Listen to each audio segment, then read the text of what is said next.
قائلین سما ان حضرات کی کچھ دلیلیں ہیں۔ سب سے مضبوط ترین دلیل ان کی یہ ذکر کی گئی قلیب بدر والی روایت کہ جب پیغمبر علیہ السلام اس غزوے سے فارغ ہوئے، 70 کفار کے سردار مارے گئے، قتل ہو گئے۔ اس بدر کے قریب ہی ایک کنواں تھا، ویران کنواں۔ اس کنویں کے اندر پیغمبر علیہ السلام نے ان کی لاشوں کو پھینکوا دیا، اور 3 دن گزرنے کے بعد پیغمبر علیہ السلام صنادید کفار کی، یعنی کفار کے سرداروں کی جو لاشیں اس کنویں کے اندر پڑی تھیں، آپ علیہ السلام اس کنویں کی منیر پر تشریف لے آئے۔ آپ نے فرمایا الیسا قد وجدتم ما وعد ربکم حقا، کیا اللہ نے جو تمہارے ساتھ وعدہ کیا تھا اس کو تم نے سچ پا لیا ہے؟ فإنی وجدت ما وعدنی ربی حقا، اللہ نے جو میرے ساتھ وعدہ کیا تھا فتح و نصرت کا، میں نے تو اس کو سچ پا لیا کہ ہمیں اللہ نے بدر کے میدان کے اندر فتح عطا کی ہے۔ تو تمہارے ساتھ جو عذاب کا وعدہ ہوا تھا، کیا تم نے بھی اس کو سچ پا لیا؟ حضرت عمر رضی اللہ تعالیٰ عنہ بول پڑے کہ اے اللہ کے رسول، یہ تو ماز ان کے دھڑ ہیں، ان کی لاشیں ہیں، ان کے اندر روح نہیں، کیا یہ آپ کی آواز کو سن رہے ہیں؟ آپ نے فرمایا کہ یہ سن رہے ہیں۔ سب سے مضبوط دلیل ان لوگوں کی یہی ہے، لیکن حضرت عائشہ رضی اللہ تعالیٰ عنہ نے اس کا انکار کیا۔ انہوں نے فرمایا کیف یقول رسول اللہ صلی اللہ علیہ وسلم ذالک، اللہ کے رسول یہ بات کیسے کہہ سکتے ہیں؟ وقد قال اللہ تبارک و تعالی فی القرآن المجید انک لا تسمع الموتى وما انت بمسمع من فی القبور، جبکہ اللہ نے فرمایا لا تسمع الموتى، مردوں کو نہیں سنا سکتے، اور جو قبر کے اندر مدفون ہے آپ ان کو یہ بات نہیں سنا سکتے۔ دوسرا اس کا جواب مولانا رشید احمد گنگوئی رحمۃ اللہ علیہ فرماتے ہیں کہ یہاں پر جو سننے والی بات ہے، حضرت عائشہ نے دوسری اس کی توجیہ یہ کی تھی کہ لیسمعون اے لیعلمون، اللہ کے پیغمبر کا مطلب یہ تھا کہ میں جو دنیا کے اندر ان سے بات کہتا تھا کہ اللہ کی وحدانیت کو مان لو، یہ انکار کرتے تھے، تو اب مرنے کے بعد ان کو خوب اس کا یقین ہو گیا، لیعلمون انہم آن لیعلمون، کہ ابھی اس بات کو یہ خوب جان رہے ہیں کہ یہ لوگ عذاب کے اندر مبتلا ہیں، اس سے حقیقی سما مراد نہیں ہے۔ حضرت قتادہ نے اس کا یہ جواب دیا کہ اس وقت اللہ نے ان کے دھڑوں کے اندر روح واپس لوٹا دی، اور اسی خاص موقع کے اندر پیغمبر علیہ السلام کی انہوں نے گفتگو سنی۔ اس کو عام سماع کے اوپر قیاس نہیں کیا جا سکتا کہ ہر مردہ سنتا ہے یا ہر وقت سنتا ہے۔ اور ایک چوتھا جواب اس کا یہ دیا گیا کہ اس سے مراد واضح و نصیحت کرنا تھا پیغمبر علیہ السلام کا زندہ لوگوں کو، جیسا کہ حضرت علی رضی اللہ تعالیٰ عنہ قبرستان کے اندر تشریف لے جاتے تھے اور وہاں پر مردوں کو مخاطب کر کے کچھ باتیں کہتے تھے واضح و نصیحت کے طور پر، اور اس میں مردوں کو خطاب کرنا مقصد نہیں ہوتا بلکہ زندہ لوگوں کو واضح و نصیحت کرنا مقصد ہوتا تھا۔ اچھا جی، دوسری دلیل ان لوگوں کی کہ غزوہ احد سے پیغمبر علیہ السلام جب لوٹے تو وہ صحابہ اکرام جو شہید ہو گئے تھے غزوہ احد کے اندر، آپ علیہ السلام ان کی قبروں پر تشریف لے گئے، اور آپ علیہ السلام نے فرمایا کہ تم شہید ہوئے ہو اللہ کے راستے میں، اب تو اللہ کی طرف سے انعامات اور نعمتوں کے اندر تم ہوں گے۔ اور جو آپ علیہ السلام کے ساتھ صحابہ اکرام کی جماعت تھی، ان کو آپ علیہ السلام نے فرمایا کہ ان کو سلام پیش کیا کرو۔ اس روایت کی کہتے ہیں کہ حضرت حاکم نے تصحیح کی ہے، لیکن علامہ آلوسی تفسیر روح المعانی کے اندر کہتے ہیں کہ امام حاکم اس بارے میں متساہل اور متردد رہے، لہٰذا ایک روایت کے بارے میں جب وہ متساہل اور متردد رہے تو ان کی بات کو پھر کیسے ہم تسلیم کر سکتے ہیں؟ اس بارے میں ان کی بات قابل تسلیم نہیں ہوگی۔ اور دوسری بات یہ کہ پیغمبر علیہ السلام کا ان کو مخاطب کر کے کہنا، یہ بھی حقیقت میں زندہ لوگوں کو واعظ و نصیحت کرنا مقصد تھا کہ جو بھی اللہ کے راستے میں شہید ہوتا ہے وہ شہادت کے بعد مرتبہ پا لیتا ہے اللہ کے ہاں بڑا عظیم و شان نعمتوں کے اندر، اور خوب اکرام کے ساتھ وہ نوازا جاتا ہے۔ تیسری حدیث پیش کرتے ہیں ایک اعرابی کے متعلق۔ جاء اعرابی الی قبر النبی صلی اللہ علیہ وسلم، کہ ایک اعرابی پیغمبر علیہ السلام کی قبر کے پاس آیا۔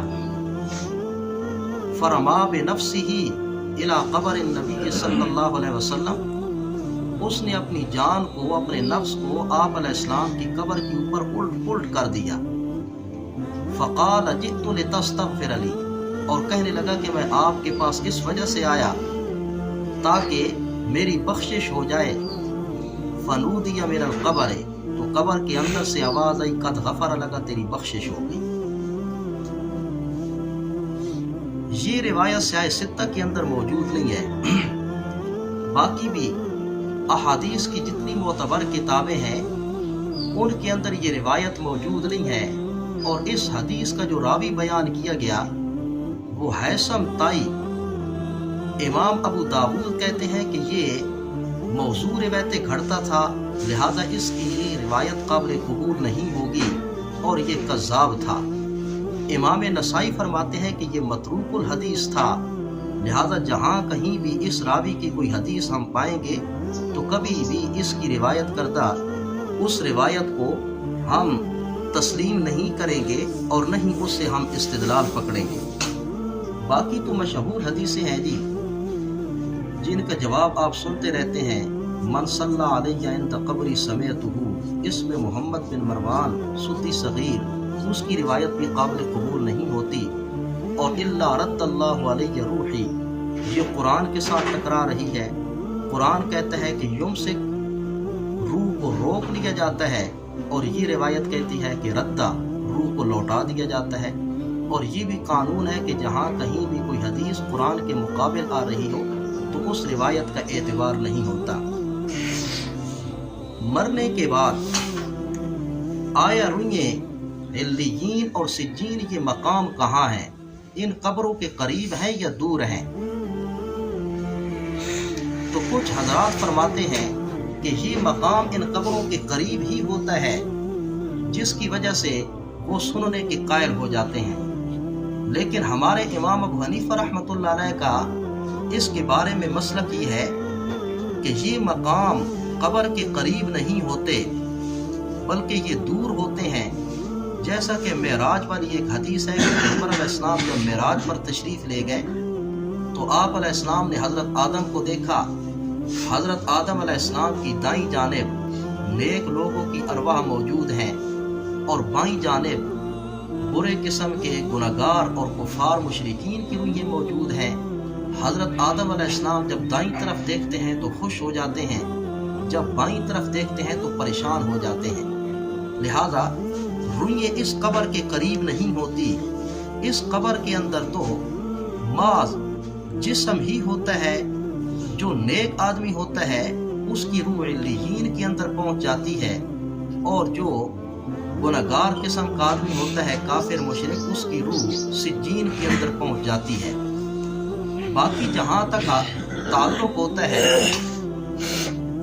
عذاب کا تو وہ روح ہی کو ہوتا ہے۔ ہاں کبھی کبھی اس قبر کے اندر اللہ عذاب دے دے تو اس سے کسی کو اختلاف نہیں ہے، اس کا تعلق اللہ کی قدرت کے ساتھ ہے۔ جیسا کہ مشہور روایت ہے، آپ سنتے رہتے ہیں کہ پیغمبر علیہ السلام قبرستان کے پاس سے گزرے تو آپ علیہ السلام نے صحابہ کو حکم دیا کہ درخت کی ایک ٹہنی میرے پاس لے آؤ۔ صحابہ اکرام نے ایک سبز درخت اس کی ٹہنی توڑ کر لے آئے۔ آپ علیہ السلام نے اس ٹہنی کے دو ٹکڑے کیے، ایک ٹکڑا ایک قبر کے اوپر، دوسرا ٹکڑا دوسری قبر کے اوپر گاڑ دیا، اور فرمایا کہ ان دونوں مردوں کو عذاب ہو رہا تھا۔ جس وقت تک درخت کی اس ٹہنی کے یہ دو ٹکڑے سبز رہیں گے اس وقت تک اللہ ان کے عذاب کے اندر تخفیف کر دے گا، ان کے عذاب کو ہلکا کر دے گا۔ تو اس کا تعلق قانون کے ساتھ نہیں بلکہ یہ قدرت کے ساتھ ہے۔ ورنہ تو کتنے ہی لوگ ایسے ہیں جن کی یہ قبریں نہیں بنتی۔ مثلا کسی کو جانور نے کھا لیا، جنگل کے اندر شیر نے یا کسی بھی درندے نے، اب اس کی قبر کا وجود نہیں ہے۔ یا کوئی ایسا انسان جو پانی کے اندر غرق ہو گیا اور اس کی لاش نہ مل سکی، اس کے لیے بھی قبر کا وجود نہیں ہے۔ تو پھر ان کو عذاب ثواب کیسے ہوگا؟ تو عذاب ثواب کا تعلق عالم برزخ کے ساتھ ہوتا ہے جو روح کو ہوتا ہے۔ اسی طرح غزوہ احد کے اندر صحابہ اکرام کی ایک بڑی تعداد شہید ہوئی۔ اللہ تبارک و تعالی نے تسلی دیتے ہوئے یہ فرمایا وَلَا تَحْسَبَنَّ الَّذِينَ قُتِلُوا فِي سَبِيلِ اللَّهِ أَمْوَاتًا، ایسے لوگوں کے بارے میں یہ گمان نہ کرو جو اللہ کے راستے کے اندر قتل ہو گئے کہ وہ مردے ہیں، بل احیاء، بلکہ وہ زندہ ہیں اور اللہ کے ہاں ان کو رزق دیا جاتا ہے۔ حضرت عبداللہ بن مسعود رضی اللہ تعالیٰ عنہ فرماتے ہیں جس وقت یہ آیت اتری ہم پیغمبر علیہ السلام کے پاس تشریف لے آئے، سألنا رسول اللہ صلی اللہ علیہ وسلم عن ذالک، ہم نے پیغمبر علیہ السلام سے سوال کیا اس بارے میں کہ اے اللہ کے رسول وہ کیسے زندہ ہیں، جبکہ ان کو کفن بھی دیا گیا، ان کا جنازہ بھی پڑھا گیا، قبروں کے اندر ان کو دفن بھی کیا گیا، ان کی بیویاں بیوہ ہو گئیں، عدت گزرنے کے بعد وہ آگے نکاح کرے گی اور ان کے بچوں کو یتیم کہا جائے گا، ان کی وراثت تقسیم ہو جائے گی۔ تو اللہ فرما رہا ہے کہ یہ زندہ ہیں، حالانکہ یہ سارے کے سارے احکام مردوں کے ساتھ ہوتے ہیں۔ آپ علیہ السلام نے فرمایا ارواحہم فی اجواف طیر خضر، کہ ان کی روحوں کو سبز پرندوں کے اندر ڈال کر اللہ نے جنت کے اندر چھوڑ دیا، اور جنت کے اندر جہاں کہیں یہ چاہتے ہیں کھاتی بھی ہیں پیتی بھی ہیں، تسرح فی الجنت حیث تشاء، اور جنت کے اندر یہ خوب سیر کر رہے ہیں، یہاں تک کہ اللہ نے ان کی طرف جھانکا، فرمایا کہ کسی چیز کی ضرورت ہے؟ آگے سے شہیدوں کی روحوں نے جواب دیا کہ کسی چیز کی ضرورت نہیں، بلکہ اس جنت کے اندر تو اے اللہ آپ کی طرف سے نعمتیں خوب ہیں، ہمیں اور کس چیز کی ضرورت ہو سکتی ہے؟ لیکن اللہ نے جب بار بار سوال کیا، حدیث پاک کے الفاظ ہیں، شہیدوں نے آگے سے جواب دیا ان ترد ارواحنا فی اجسادنا، کہ اے اللہ ہماری روحوں کو لوٹا دے ہمارے جسموں کے اندر، تاکہ دنیا کے اندر جا کر پھر ہم جہاد کریں اور شہید ہو جائیں۔ لیکن اللہ نے فرمایا کہ یہ میرا قانون نہیں، دنیا کے جسم سے جو روح ایک مرتبہ نکل آئی، قیامت سے پہلے دنیا کے جسم کے اندر اس کو واپس نہیں لوٹایا جا سکتا۔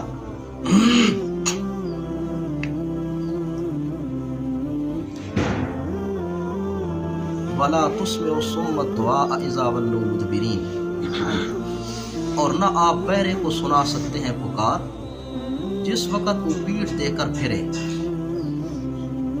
بہرا تو ویسے بھی سننے کی صلاحیت نہیں رکھتا، لیکن جب پیٹھ دے کر پھر جاتا ہے تو پھر تو اس کے اندر سننے کی صلاحیت سرے سے نہیں رہتی۔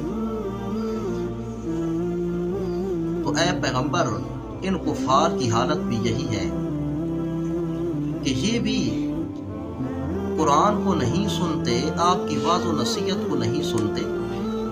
وما انت بہاد العمی عن ضلالتہم، اور نہیں آپ راستہ دکھا سکتے اندھے کو، عن ضلالتہم، بوجہ اس کی گمراہی کے۔ ان کی حالت اندھوں کی سی ہے، جیسا کہ ایک اندھا راستہ نہیں دیکھتا، یہ بھی اندھے ہیں ہدایت سے، یہ صراط مستقیم کی طرف آتے نہیں۔ ان تسمع الا من یؤمن بآیاتنا فہم مسلمون، آپ نہیں سنا سکتے مگر اس شخص کو جو ایمان لاتا ہے ہماری آیات کے ساتھ، آیات حق کے ساتھ، فہم مسلمون، بس وہ حکم بردار ہوتے ہیں۔ وَإِذَا وَقَعَ الْقَوْلُ عَلَيْهِمْ أَخْرَجْنَا لَهُمْ دَابَّةً مِّنَ الْأَرْضِ تُكَلِّمُهُمْ، اور جب واقع ہو جائے گی بات ان کے اوپر، حضرت شیخ نے فرمایا کہ القول سے مراد عذاب والا وعدہ ہے، اور اخرجنا لہم دابۃ من الارض، نکالیں گے ہم ان کے لیے دابہ زمین سے۔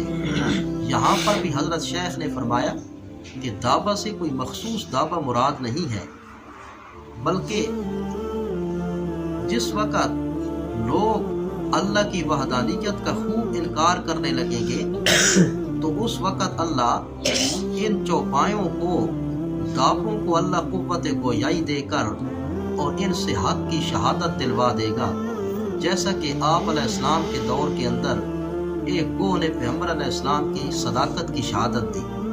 تکلمہم ان الناس کانوا بآیاتنا لا یوقنون، جو باتیں کرے گا ان سے، لیکن بعض مفسرین نے فرمایا کہ قیامت سے پہلے یہاں پر اللہ نے ایک نشانی بیان کی ہے، علامت کبریٰ قیامت کی، کہ قیامت سے پہلے ایک چوپایا نکلے گا جو لوگوں کے ساتھ باتیں کرے گا، تکلمہم، باتیں کرے گا ان سے، ان الناس